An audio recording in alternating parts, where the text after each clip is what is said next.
பாட்டாளி மக்கள் கட்சி அமைக்கும் மெகா கூட்டணி அதிர்ந்து போய் நிற்கும் திமுக கூட்டணி கட்சிகள்.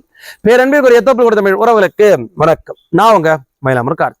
பார்த்து கொண்டிருக்கக்கூடிய பார்வையாளர்கள் சேனலை சப்ஸ்கிரைப் செய்தும் பெல்லைக்கானை கிளிக் செய்தும் ஆதரவு தரும்படி கேட்டுக்கிறோம். நமது சேனல் பணிகளுக்கு பங்களிக்க விரும்புவோர், வளர்ச்சிக்கு உதவ விரும்புவோர் கீழே கொடுக்கப்பட்டுள்ள ஜிபே, போன்பே, பேடிஎம் எண்ணில் தங்கள் பங்களிப்பை அளிக்கலாம். தேர்தல் தேதியெல்லாம் அறிவிச்சாச்சு. அரசியல் களம் சூடுபிடிக்க ஆரம்பிச்சிருக்கு.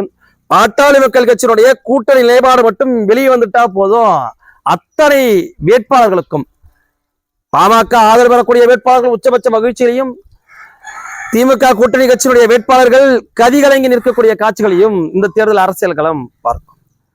பாட்டாளி மக்கள் கட்சியினுடைய அதி முக்கியத்துவம் இந்த தேர்தலையும் வெளிப்பட்டிருக்கு.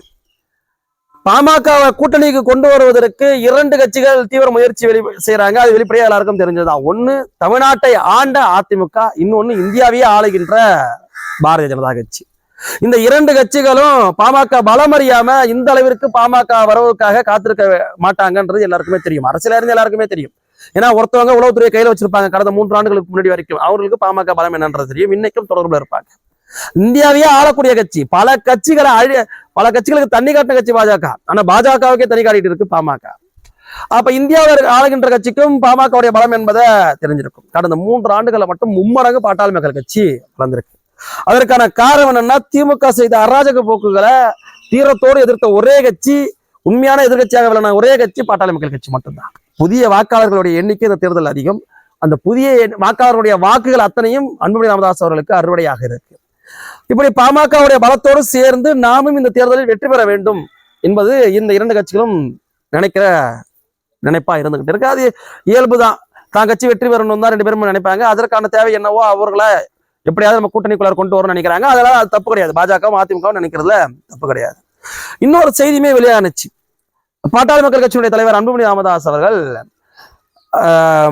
ஒரு மெகா கூட்டணி அமைக்கணும், பாஜக அதிமுக போன்ற கட்சிகள்லாம் ஒருங்கிணைச்சு, எல்லாரும் கட்சியும் ஒருங்கிணைச்சு மெகா கூட்டணி அமைக்கணும், 2026க்குள்ளார திமுகவையே அழிக்கிற கூட்டணியா இது இருக்கணும் அப்படின்ற மாதிரியான திட்டங்களை வகுத்து கொடுத்ததாகவுமே சொல்லப்பட்டு செய்திகள்லாம் வெளியானுச்சு. அது எந்த அளவுக்கு உண்மைன்றதும் தெரியல. ஆனால் அப்படி அமைந்தாலும் அது சரியாக இருக்குமா என்றால் இருக்கும் என்று கூட ஒரு சில பேர் சொல்லிட்டு தான் இருக்கிறாங்க. அதை கடந்து இப்ப அதிமுகவும் பாஜகவும் பாமக கூட்டணி பேச்சுவார்த்தை நடத்துறாங்க. இதுல என்னடா இழுப்படி அப்படின்னு கேள்வி எழும்புற போது சிலர் ஊடகங்கள் சொன்ன பதிலா, இன்னும் தொகுதி தான் உடன்படிக்கை தான் இன்னும் முழுமை பெறல, கேட்கின்ற தொகுதிகள் கிடைக்கல, அதுதான் காரணமா சொல்லப்படுறாங்க. ஆனால் அது உள்ளபடியாகவே நிலவரம் இல்லை. பாஜகவும் சரி அதிமுகவும் சரி, நீங்க கூட்டணிக்குள்ளார வந்தா போதும், நீங்கள் கேட்கின்ற தொகுதிகளை, நீங்கள் போட்டியிட விரும்புகின்ற தொகுதிகளை நீங்க போட்டியிட்டுக்கலாம், நீங்க மற்ற தொகுதிகளுக்கு ஆதரவு கொடுத்தாலே போதும் என்கிற நிலைப்பாட்டுக்கு இறங்கி வந்துட்டாங்க. என்ன காரணம் அப்படின்னா, இந்த பாராளுமன்ற தேர்தலை பொறுத்த வரைக்கும் தருமபுரி, சிதம்பரம், கடலூர், வேலூர், ஆரணி, காஞ்சிபுரம், சேலம், கள்ளக்குறிச்சி, ஸ்ரீபெரும்புத்தூர் உள்ளிட்ட பல தொகுதிகளை அடுக்கான பல தொகுதிகளில் பாட்டாளி மக்கள் கட்சி தான் முதன்மையான கட்சியா இருக்கு. அதிமுக பாஜகவை விட பலமாய்ந்த கட்சியாக பாட்டாளி மக்கள் கட்சி தான் இருந்துகிட்டு இருக்கு.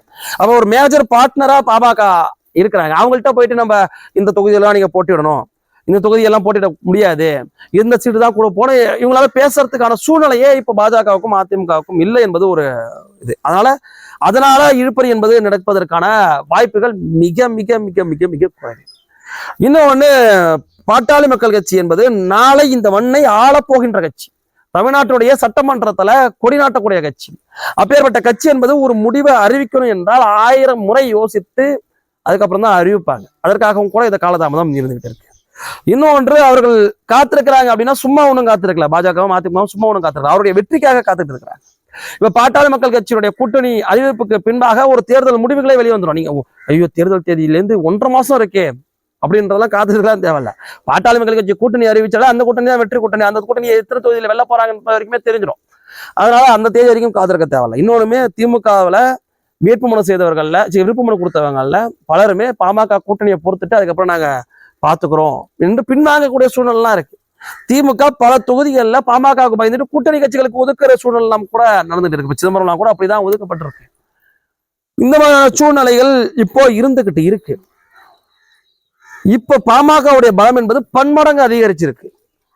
பாட்டாளி மக்கள் கட்சியுடைய பலம் என்பது பன்மடங்கு அதிகரிச்சிருக்கு. இந்த தேர்தல் என்பது தமிழ்நாட்டுடைய தலையெழுத்தை திருப்பி போடக்கூடிய தேர்தலா உருமாறி இருக்கு. இப்ப ஒரு பாமக இடம்பெறக்கூடிய ஒரு கூட்டணி என்பது மெகா கூட்டணியாக எல்லாராலையும் கணிக்கப்படும், எல்லாராலையும் பார்க்கப்படும். இந்த கூட்டணி நிச்சயமாக 40 தொகுதியிலும், பாண்டிச்சேரி தேர்தல் 40 தொகுதியிலும், விளவங்கோடு சட்டமன்ற தொகுதியிலும் வெல்லும் என்பதில் யாருக்கும் மாற்று கருத்தே இல்லை.